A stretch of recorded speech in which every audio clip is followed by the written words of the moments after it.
Assalamualaikum warahmatullahi wabarakatuh. Halo anak sekalian, masih semangat untuk belajar hari ini? Selamat berjumpa lagi dengan Bapak, khususnya bagi kalian yang saat ini kelas 10 MIPA semester 1. Pada kesempatan kali ini Bapak akan menjelaskan tentang bagaimana menentukan resultan vektor dengan metode analitis.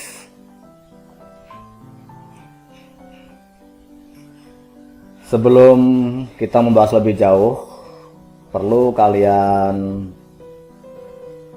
pahami dulu tentang bagaimana kita menguraikan vektor-vektor pada sumbu kartesius atau yang sering biasa disebut dengan sumbu XY.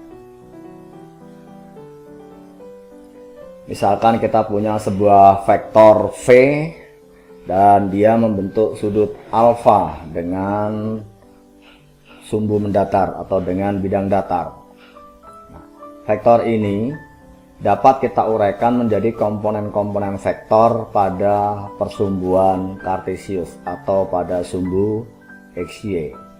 Langkahnya adalah kita buat sumbu tegak lurus yang melalui titik tangkap vektor, kemudian kita uraikan dia pada sumbu X dengan menarik garis tegak lurus pada sumbu X dari ujung vektor V, dan kita akan memperoleh komponen vektor pada sumbu X yang selanjutnya nanti kita kenal dengan nama Vx.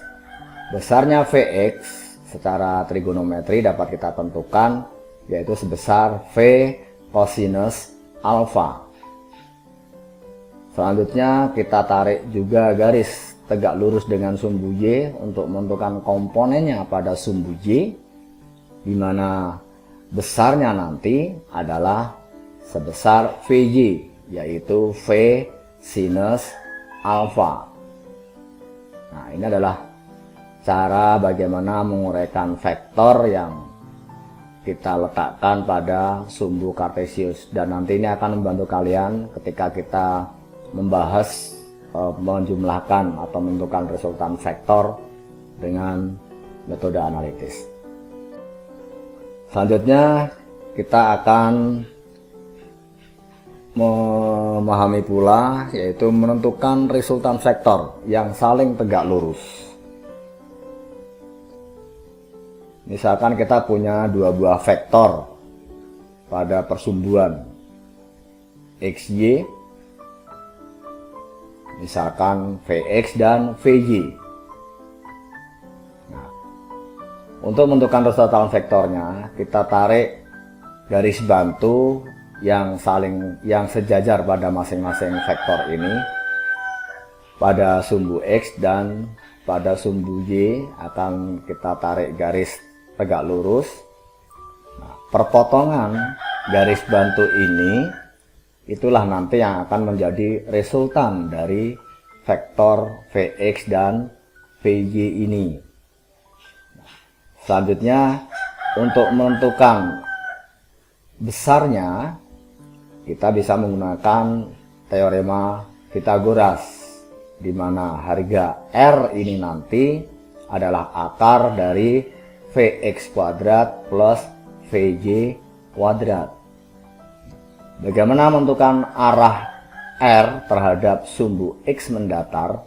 Misalkan saja dia besarnya adalah alfa, maka arah alfa ini dapat kita tentukan dengan menggunakan rumus trigonometri juga, di mana sebagaimana kalian ketahui tangen alfa adalah Vy per Vx, atau harga alfa dapat kita tentukan yaitu inverse dari tangen Vy per Vx.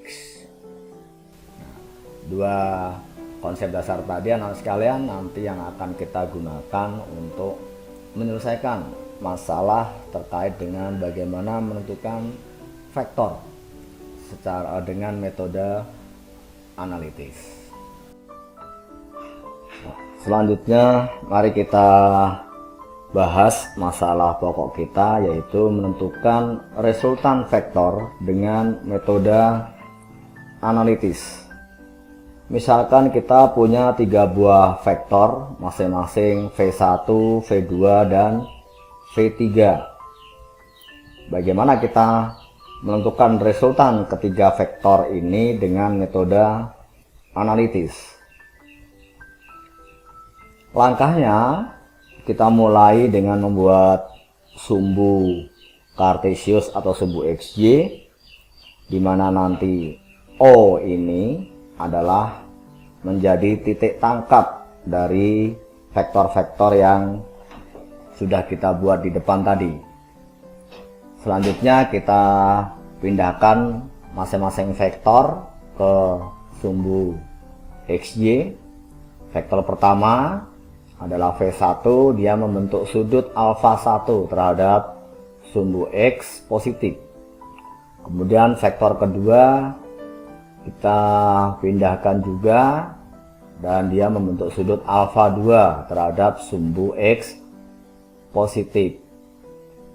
Selanjutnya vektor V3 kita pindahkan, dia membentuk sudut alfa 3 terhadap sumbu X negatif. Berikutnya kita uraikan masing-masing vektor ini menjadi komponen-komponen vektor pada sumbu XY. Kita mulai dari V1, kita dapatkan pada sumbu X dia punya nilai atau punya komponen vektor V1X. Kemudian pada sumbu Y dia punya komponen vektor pada V1Y. Demikian seterusnya, V2 kita punya V2X dan V2Y, serta V3 kita punya V3X dan V3Y. Nah, sehingga di sini tampak kita punya komponen-komponen vektor pada sumbu X dan sumbu Y, di mana pada sumbu X nanti adalah V1X, V2X, dan V3X. Sedangkan pada sumbu Y kita punya V1Y, V2Y, dan V3Y. Kemudian untuk membantu perhitungannya, kita buatkan tabel seperti berikut. Ini adalah vektornya V1, V2, V3. Vx ini adalah komponen-komponen vektor pada sumbu X, dan Vy adalah komponen-komponen vektor pada sumbu Y. Kalau kita lihat di sini pada V1 dia punya V1 cos alfa 1 pada sumbu X, V2-nya V2 cos alfa 2. Dan hati-hati dengan V3 karena dia membentuk sudut alfa 3 terhadap X negatif, maka harganya kita beri tanda min, yaitu V3 cos alfa 3. Dengan cara yang sama nanti kita tentukan pada komponen-komponennya pada sumbu Y, yaitu V1 sin alfa 1, V2 sin alfa 2, V3 sin alfa 3. Dari masing-masing komponen ini kita dapatkan resultan vektor pada masing-masing komponen. Anggaplah pada sumbu X resultannya adalah sigma Vx, di mana sigma Vx ini adalah jumlah semua komponen vektor pada sumbu X. Dan pada sumbu Y dia punya sigma Vy, yaitu jumlah semua komponen vektor pada sumbu Y. Nah, akhirnya akan kita peroleh ini adalah resultannya, yaitu pada Rx, yaitu komponen resultan komponen vektor pada sumbu X, dan Ry adalah resultan komponen vektor pada sumbu Y. Selanjutnya, besarnya resultan dapat kita gunakan garis bantu sehingga kita dapatkan harga R-nya. Nah, ini adalah panjang R-nya. Berapa panjang R atau harga R dapat kita peroleh, yaitu akar dari Rx kuadrat ditambah Ry kuadrat atau jumlah pada masing-masing komponen ini dikuadratkan. Selanjutnya kita bisa menentukan sudut R ini terhadap sumbu X positif, yaitu dengan menggunakan tangan alfa R diperoleh dari RY per Rx, atau alfa R nya dapat kita tentukan inverse dari tangan RY plus per Rx. Demikian anak sekalian langkah-langkahnya, dan nanti kita akan mencoba mensimulasikannya dengan vektor-vektor yang real pada video yang akan datang. Kita akan menggunakan alat bantu, yaitu menggunakan simulator. Untuk pembahasan kali ini Bapak cukupkan sekian dulu. Semoga bermanfaat dan tetap semangat. Assalamualaikum warahmatullahi wabarakatuh.